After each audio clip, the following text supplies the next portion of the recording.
Salut, bienvenue dans une nouvelle vidéo. En 2016, des archéologues d'Alexandria, en Virginie, ont fait une découverte stupéfiante lors de fouilles sur les rives du Potomac.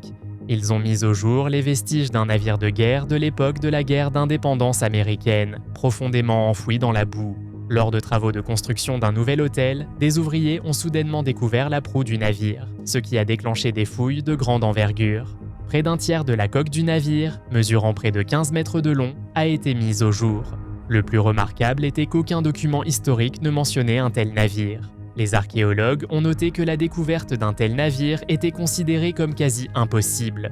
Grâce à la boue pauvre en oxygène dans laquelle il était enfoui, le navire en bois est resté incroyablement bien préservé. Cette découverte rare a suscité l'intérêt des historiens et des experts maritimes.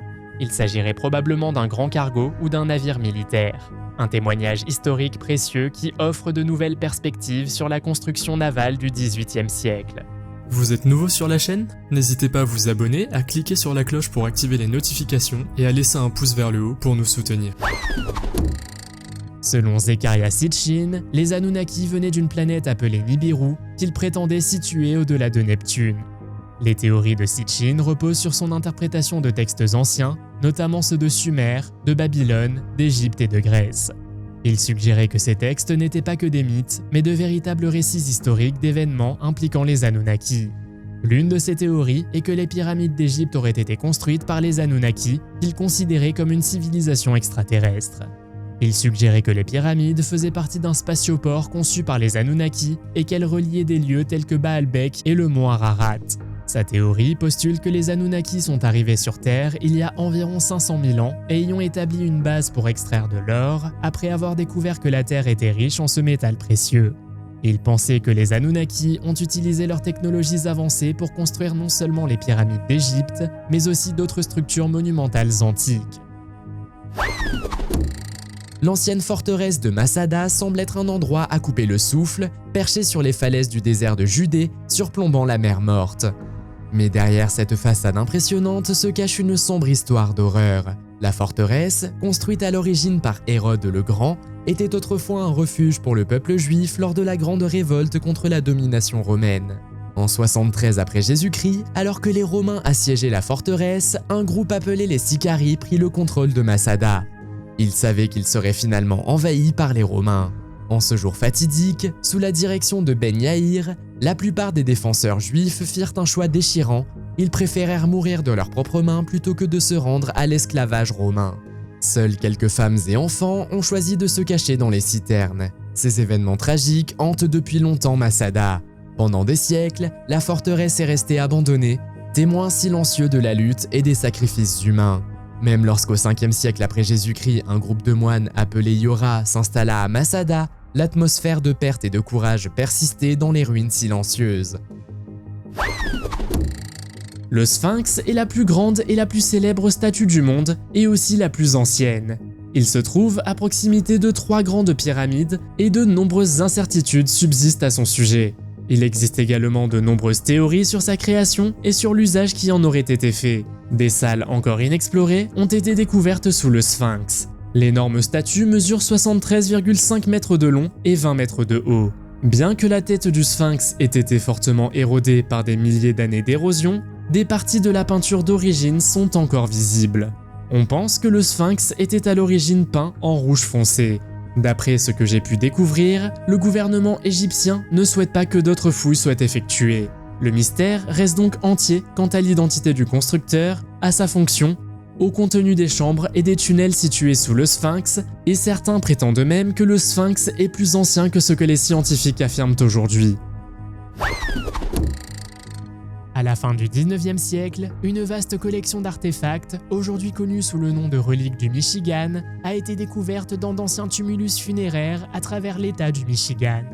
Entre 3000 et 9000 artefacts ont été mis au jour, dont beaucoup portaient des inscriptions ressemblant à de l'écriture cunéiforme antique. Les reliques du Michigan sont particulièrement étranges par leur représentation de scènes et de personnages bibliques célèbres, notamment l'arche de Noé, la tour de Babel et la crucifixion.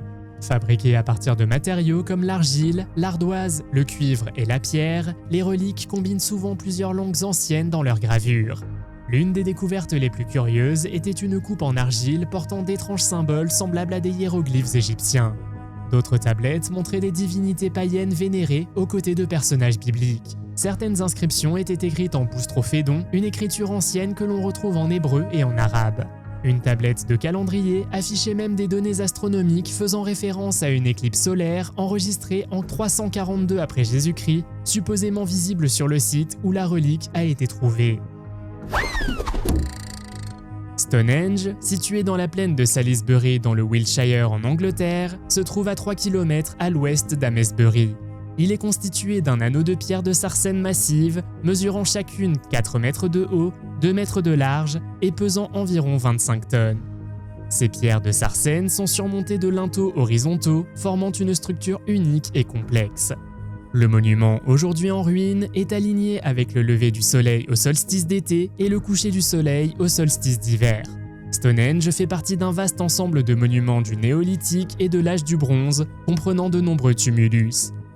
Les pierres de sarcène, pesant chacune environ 25 tonnes, ont probablement été extraites à environ 40 km au nord de la plaine de Salisbury.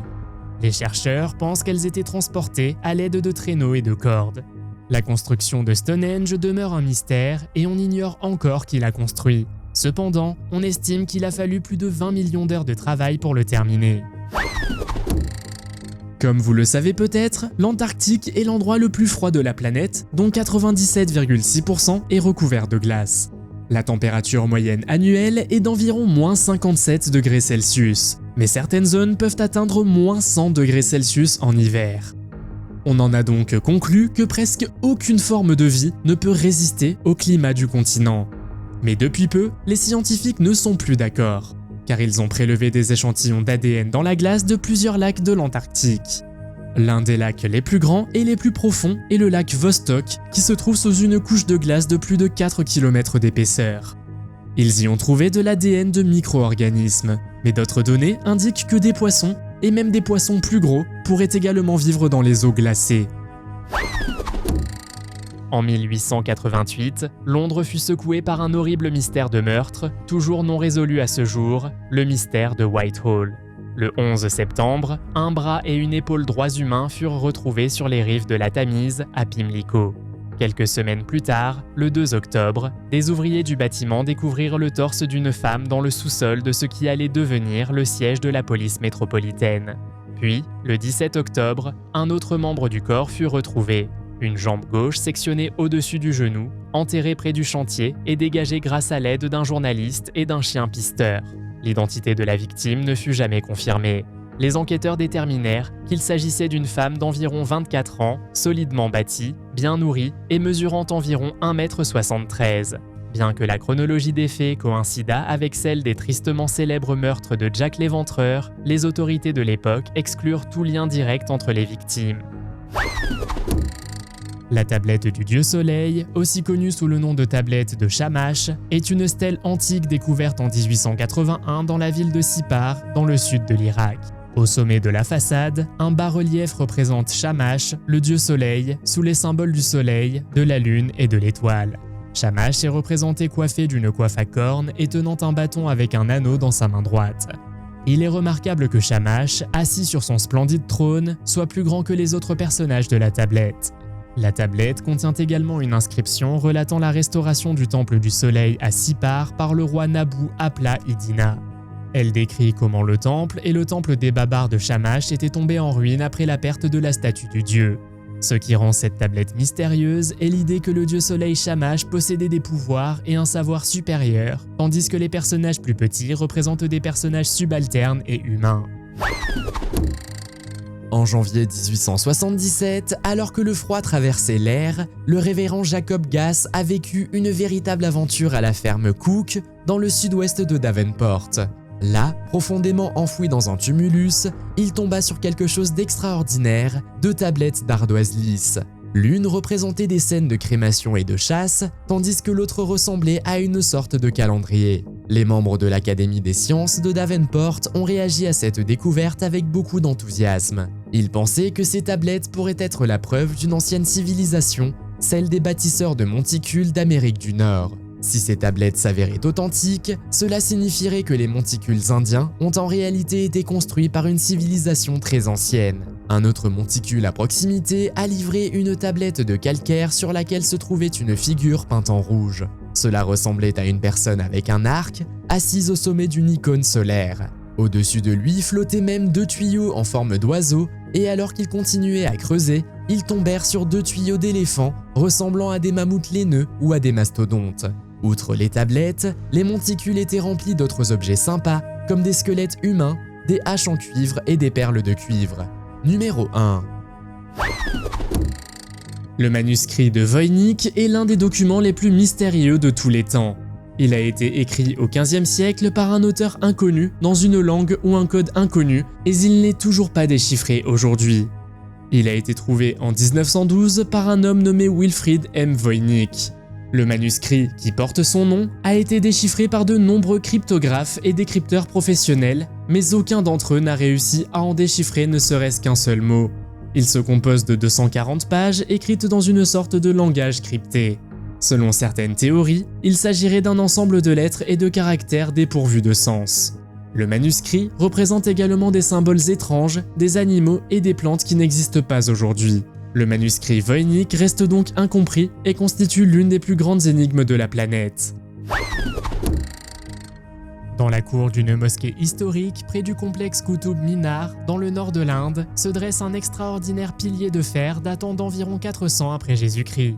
Ce qui le rend si fascinant, c'est qu'il n'a pas rouillé malgré ses plus de 1600 ans. Ce pilier de 6 tonnes a été forgé pendant la période Gupta dans le centre de l'Inde et se trouve à son emplacement actuel à Delhi depuis plus de 700 ans. Bien que le climat de Delhi ne soit pas particulièrement corrosif, il n'explique pas totalement comment le pilier est resté en si bon état. Une inscription sur le pilier commémore une victoire du roi Chandra au IVe siècle après Jésus-Christ. Certains dommages en surface auraient été causés par un coup de canon. En bref, les métallurgistes indiens de l'Antiquité ont réussi à mettre au point une méthode de fabrication de fer résistant à la corrosion. Le grand stupa de Sanchi est un ancien monument bouddhiste situé à Sanchi, dans le Madhya Pradesh, en Inde. Il est considéré comme l'une des plus anciennes structures en pierre d'Inde et constitue un site important pour l'art et l'architecture bouddhique. Au IIIe siècle avant Jésus-Christ, l'empereur Ashoka le Grand de l'Empire Maurya a commandé la construction du grand stupa pour abriter les reliques sacrées du Bouddha. Au fil du temps, le grand stupa a subi de multiples modifications et agrandissements.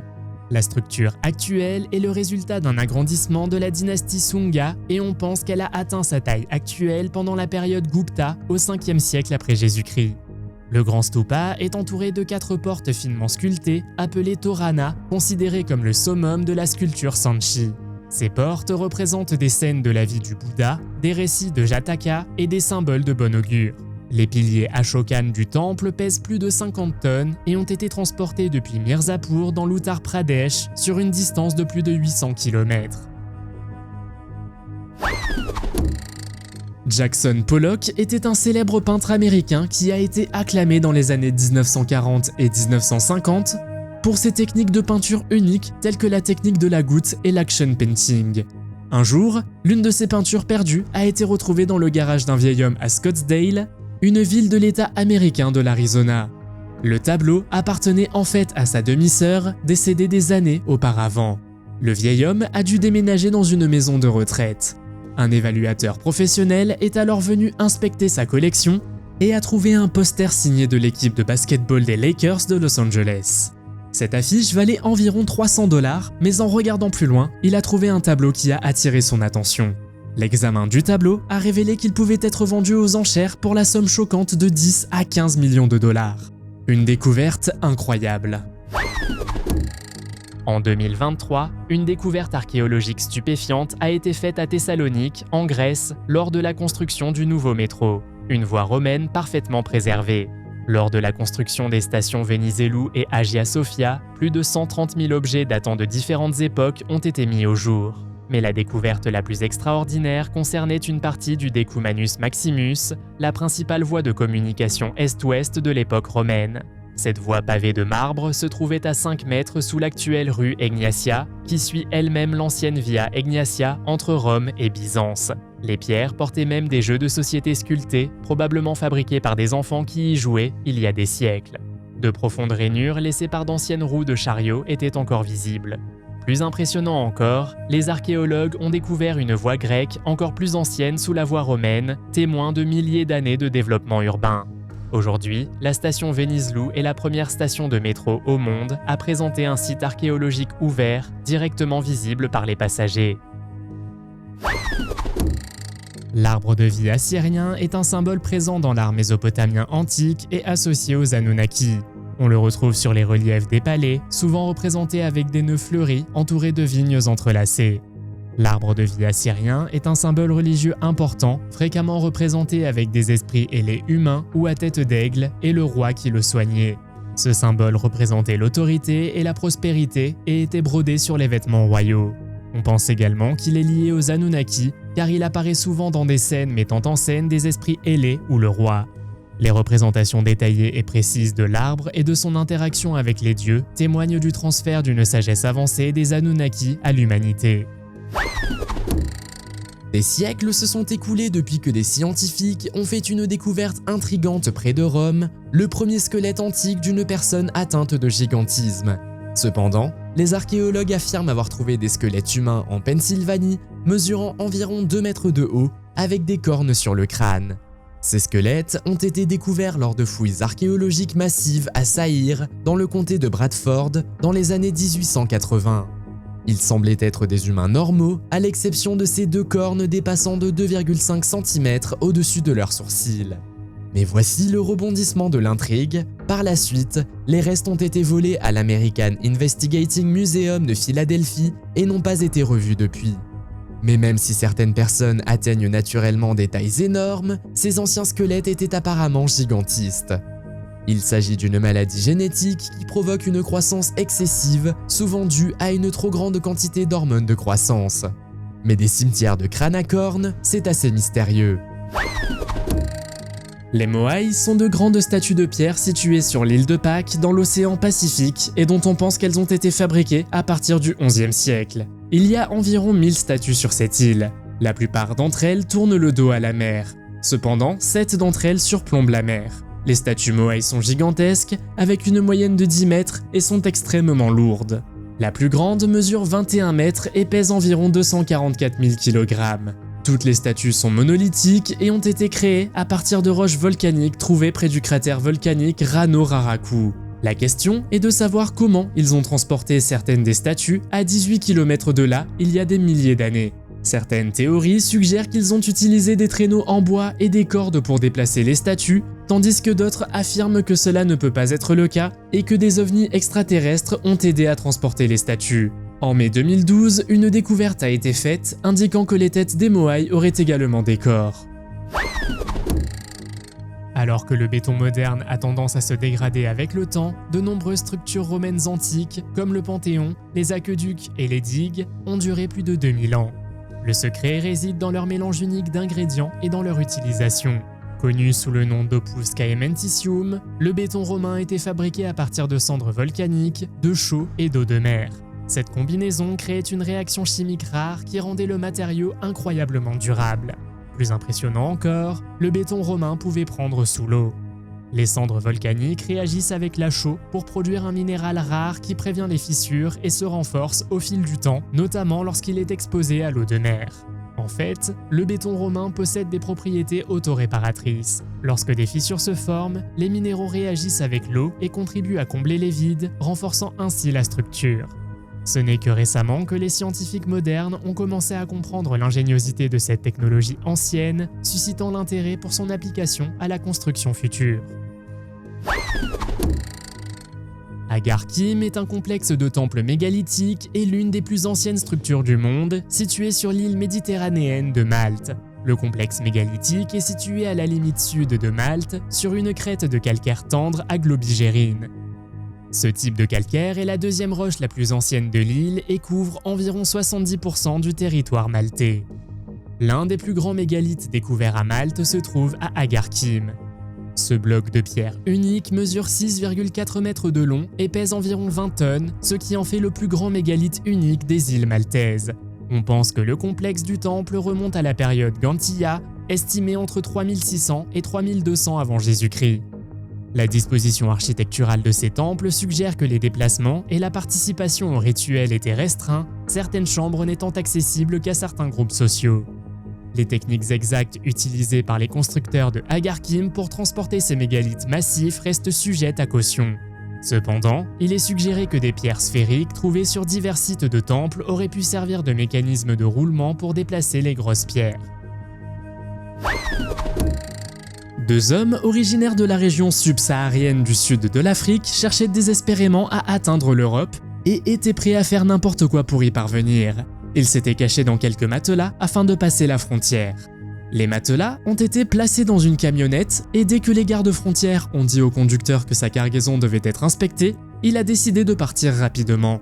Cela a éveillé les soupçons des agents et lorsqu'ils ont ouvert les matelas, ils ont eu la surprise de trouver deux hommes à l'intérieur. Les deux hommes étaient des migrants et avaient payé le chauffeur 4 500 € chacun afin de passer la frontière. Malheureusement pour eux, cela n'a pas fonctionné, puisqu'ils ont finalement été envoyés au centre d'asile. Le texte mythologique La descente d'Inanna a été découvert au début du XXe siècle lors de fouilles archéologiques sur d'anciens sites mésopotamiens. Ce texte est écrit en cunéiforme sumérien sur des tablettes d'argile. Les versions principales et les plus complètes de l'histoire ont été découvertes dans les ruines de la ville de Nippur et remontent à 2100 avant Jésus-Christ. L'histoire raconte le voyage d'Inanna, déesse sumérienne de l'amour, de la beauté, du sexe, de la fertilité et de la guerre, vers le monde souterrain. Elle décide de se rendre dans le monde souterrain, le royaume gouverné par sa sœur Ereshkigal, déesse de la mort et des enfers. Avant de descendre, Inanna ordonne à son fidèle serviteur Ninshubur de demander l'aide des dieux si elle ne revient pas. Elle franchit ensuite les 7 portes du monde souterrain. À chaque porte, elle doit se défaire d'un morceau de sa tenue royale, comprenant sa couronne, ses bijoux et ses vêtements, jusqu'à se retrouver nue et impuissante. Inanna affronte Ereshkigal, mais est condamnée et tuée. Le monde d'en haut commence à souffrir de l'absence d'Inanna, entraînant stérilité et chaos. Suivant les instructions d'Inanna, Ninshubur demande l'aide des dieux. Enki, le dieu de la sagesse et de l'eau, créa 2 êtres pour sauver et ranimer Inanna. Elle s'élève des enfers, mais doit trouver un remplaçant, car nul ne peut quitter les enfers sans un remplaçant. Inanna retourne dans le monde d'en haut et découvre que son mari, Dumuzi, n'a pas pleuré sa mort et profite de son absence. Elle décide que Dumuzi prendra sa place aux enfers. Le papyrus d'Edwin Smith est un ancien texte médical égyptien et constitue le tout premier manuel chirurgical sur la traumatologie. Il a été découvert par un homme nommé Edwin Smith en 1862. Ce texte est également connu sous le nom de Livre secret du médecin par les chirurgiens anciens. Le papyrus nous donne un aperçu du monde de la chirurgie militaire et couvre 48 cas de blessures, fractures, plaies, luxations et tumeurs. On pense que ce livre remonte au XVIe et XVIIe dynastie de l'Égypte ancienne, vers 1600 avant notre ère. Ce qui le rend vraiment cool, c'est qu'il adopte une approche scientifique de la médecine, contrairement à d'autres textes médicaux qui s'appuient davantage sur la magie. Il s'agit d'un long rouleau d'environ 4,7 mètres de long, avec 377 lignes réparties sur 17 colonnes d'un côté et 92 lignes sur 5 colonnes de l'autre côté. Chaque cas dans le papyrus est décrit en détail, y compris la blessure, l'examen du patient, le diagnostic, le pronostic et le traitement. Cependant, de l'autre côté, il y a aussi 8 sorts magiques et 5 prescriptions. Lorsque l'on parle du premier ordinateur, il s'agit de gros appareils datant des années 1940. Cependant, en 1901, des pêcheurs ont trouvé un navire antique au fond de la mer, près de l'île grecque d'Antikythera. L'année suivante, des archéologues grecs ont commencé à étudier l'épave avec l'aide de plongeurs. De nombreux objets ont été découverts, tels que des statues de bronze et de marbre, mais la chose la plus spéciale qu'ils ont trouvée était un mécanisme complexe avec des roues en bronze corrodées. Malheureusement, en raison de l'érosion, il n'était plus en très bon état. L'appareil est exposé au musée archéologique national d'Athènes et semblait pouvoir être utilisé pour effectuer des calculs astronomiques compliqués de l'heure de la Lune et des planètes. En 2008, on a découvert qu'il pouvait également afficher un calendrier d'événements culturels tels que les Jeux Olympiques de l'Antiquité. Cependant, l'identité de la personne qui a créé ce mécanisme et de celle qui l'a utilisé reste un mystère. Le codex Grolier est l'un des manuscrits mésoaméricains les plus importants et les plus mystérieux jamais découverts. Un codex est un type de livre illustré, souvent en papier d'écorce, rempli de symboles et d'images. Ce codex, datant du XIIIe siècle, aurait été créé par les Mayas dans ce qui est aujourd'hui le sud du Mexique ou le Guatemala. Il est axé sur l'astrologie et la divination, à l'instar d'autres codex mayas qui retracent les cycles célestes, les rituels et les calendriers. Le codex Grolier offre un aperçu rare des croyances mayas, notamment leur culte de Vénus et du Soleil, qui jouaient un rôle essentiel dans la guerre, la renaissance et les rituels spirituels. Initialement plus long, seule une partie du codex subsiste aujourd'hui. C'est l'un des 4 seuls codex mayas connus, avec ceux de Dresde, de Madrid et de Paris. Ces documents sont précieux pour la compréhension de la religion, de l'astronomie et de la cosmologie maya. La Bulgarie abrite plusieurs sites mégalithiques, les plus nombreux étant les dolmens, que l'on trouve notamment dans les parties orientales des monts Rhodope, Sakhar et Stranza. Plovdiv, souvent appelée la ville aux 7 collines, s'est développée sur 7 collines de syénite. Ce mur polygonal aurait été construit avec de grosses pierres de formes irrégulières, taillées et assemblées avec précision, sans mortier. L'imbrication serrée des pierres assurait une stabilité et une durabilité remarquables, caractéristiques essentielles de la maçonnerie polygonale de précision. La fonction exacte du mur reste un sujet de débat parmi les archéologues et les historiens. Certains pensent qu'il servait de structure défensive, protégeant les habitants de l'ancienne Plovdiv des envahisseurs. D'autres suggèrent qu'il aurait pu avoir une fonction cérémonielle ou symbolique. On pense que le mur remonte à la période Thrace, vers le 1er millénaire avant Jésus-Christ. Les Thraces étaient un peuple ancien qui habitait la région avant l'arrivée des Grecs et des Romains. Plovdiv possède une riche histoire, influencée par les Thraces, les Grecs, les Romains, les Byzantins et les Ottomans. Les propriétaires d'un piano datant de 1906 avaient apporté l'objet en donation à un magasin de la ville anglaise de Shropshire où ils vivaient. Ils ignoraient cependant que le piano avait beaucoup plus de valeur qu'il n'en avait l'air. Après avoir reçu le piano, un homme était en train de le réparer lorsqu'il a constaté que les touches étaient un peu raides. Il décide alors de les retirer et trouve un sac blanc contenant 913 pièces d'or britanniques. L'homme signale que lorsqu'il a retiré le reste du piano, les pièces étaient évaluées à près de 700 000 $. Il s'agit d'une découverte très inhabituelle, et je me demande si la personne a été autorisée à les garder. Qu'en pensez-vous? Faites-le moi savoir dans les commentaires. En 1993, dans la ville de Şanlıurfa, dans le sud-est de la Turquie, l'une des plus anciennes statues humaines jamais découvertes a été mise au jour. L'homme d'Urfa, également connu sous le nom de statue de Baluk le Gueule.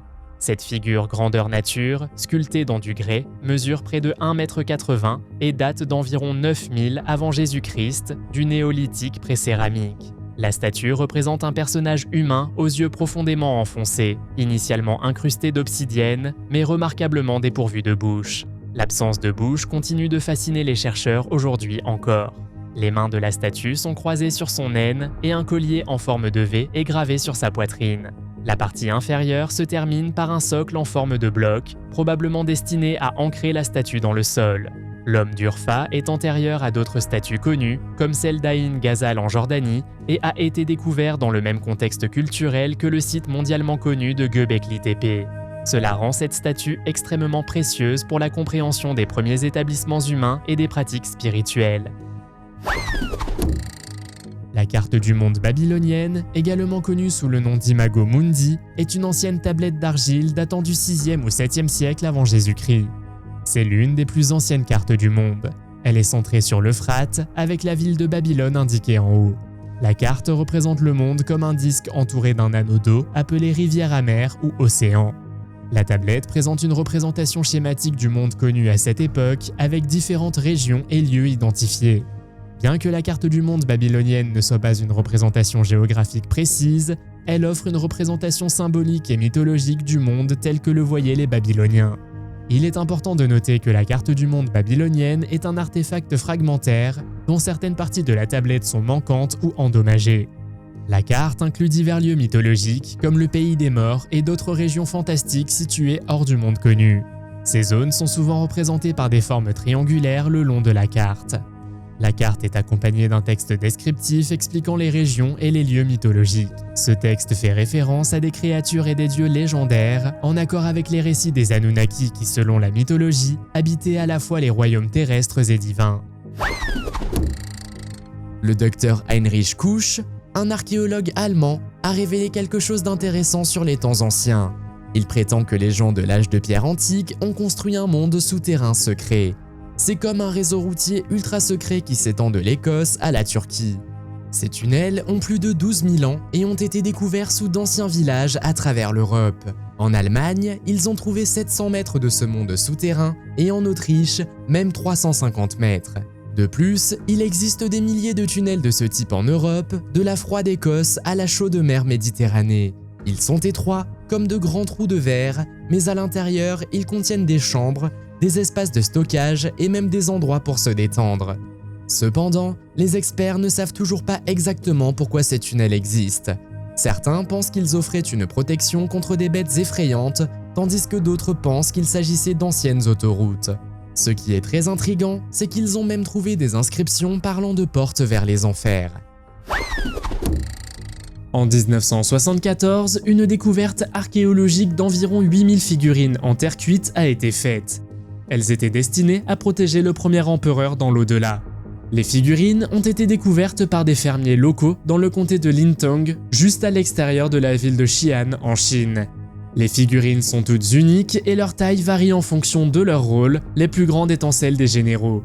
Selon des estimations datant de 2007, il y aurait plus de 8000 soldats, 130 chars et 520 chevaux, dont la plupart ont été enterrés dans les fosses près du mausolée de l'empereur Qin Shi Huang.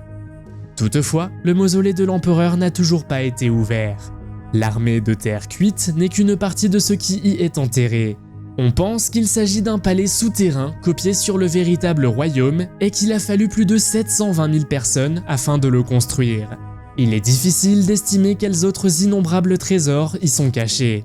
On dit également que le mausolée est préservé par des arbalètes cachées qui tirent des flèches empoisonnées automatiques et d'autres pièges si des intrus activent le système. Malheureusement, le gouvernement chinois interdit actuellement toute nouvelle fouille. Les fresques minoennes du sceau de taureau sont des œuvres emblématiques de la civilisation minoenne antique de Crète, datant de l'âge du bronze égéen, vers 1450-1400 avant Jésus-Christ. Ces fresques représentent des figures humaines agrippant les cornes d'un taureau en charge, puis sautant par-dessus son dos dans un mouvement dynamique et acrobatique.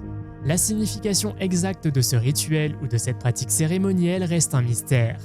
Les personnages sont représentés de profil, typiques de l'art minoen, avec de grands yeux expressifs et des poses élégantes et athlétiques. L'exemple le plus célèbre provient du palais de Knossos, le plus grand palais minoen de Crète. Découverte au début du XXe siècle par l'archéologue britannique Sir Arthur Evans, ces fresques ornaient les murs de ce qui semblait être une chambre rituelle.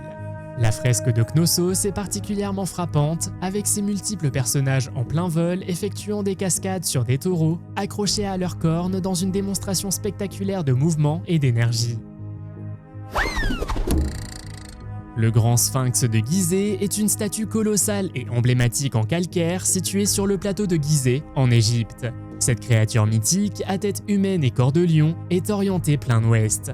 Située sur la rive ouest du Nil, elle a été construite sous le règne du pharaon Képhren, qui régna entre 2558 et 2532 avant Jésus-Christ environ. On pense généralement que le visage du sphinx représente le pharaon Képhren. Cette imposante structure mesure 73 mètres de long et 20 mètres de haut, et son poids est estimé à plus de 20 000 tonnes. La statue a été taillée dans un seul bloc massif de calcaire et au fil du temps, sa forme originale a été restaurée grâce à l'ajout de plusieurs couches de calcaire. On estime que sa construction a nécessité environ 3 ans et une centaine d'ouvriers. Des traces de pigments retrouvées sur le sphinx suggèrent qu'il était autrefois entièrement peint de couleurs primaires vives comme le rouge, le bleu et le jaune. Depuis son plus jeune âge, Nick Dimola pensait pouvoir trouver de l'argent dans les poubelles. C'est la raison pour laquelle il s'est lancé dans le commerce des ordures. Au fil des années, il a trouvé beaucoup d'argent et de choses diverses. Mais un jour, il est tombé sur quelque chose de très spécial. En vidant un appartement à New York, il est tombé sur un tonneau rempli de toutes sortes d'objets provenant des Mayas. une ancienne civilisation qui vivait auparavant sur Terre. Les objets trouvés étaient estimés entre 2500 et 3000 $. Heureusement, il a jeté un coup d'œil à l'intérieur du tonneau parce qu'ils étaient sur le point de le jeter. On aurait pu penser qu'il aurait vendu les objets immédiatement, mais le tonneau est resté dans son entrepôt pendant 5 ans parce qu'il l'avait oublié. Cependant, un jour, alors qu'il fouillait dans les objets, il l'a retrouvé et a décidé cette fois de le donner à un musée où il est maintenant exposé. Lors de l'agrandissement du stade Reiser de l'Université d'État de l'Oregon en 2016, des ouvriers ont fait une découverte préhistorique remarquable, des ossements fossilisés d'un mammouth laineux et d'autres animaux de l'ère glaciaire. Les ossements ont été découverts à environ 3 mètres sous terre, dans une couche d'argile qui était probablement autrefois un marais ou un étang. Outre les restes de mammouths, des ossements de bison et d'une espèce éteinte de chameau qui parcourait autrefois l'Amérique du Nord ont également été découverts. On estime que les fossiles ont plus de 10 000 ans et remontent au Pléistocène, une époque où des créatures gigantesques, appelées mégafaunes, parcouraient l'Oregon. Les archéologues pensent que la zone pourrait avoir été un point d'eau ou un marais où les animaux mouraient et se sont naturellement préservés. Les scientifiques se sont rapidement intéressés au site et ont mené une enquête approfondie. Bien qu'aucun artefact humain n'ait été trouvé, ce qui signifie qu'il ne s'agissait pas d'un site funéraire ou d'un site archéologique d'importance culturelle, la découverte a néanmoins offert un aperçu incroyable de la vie préhistorique. Avez-vous déjà trouvé quelque chose de surprenant sur un chantier de construction ?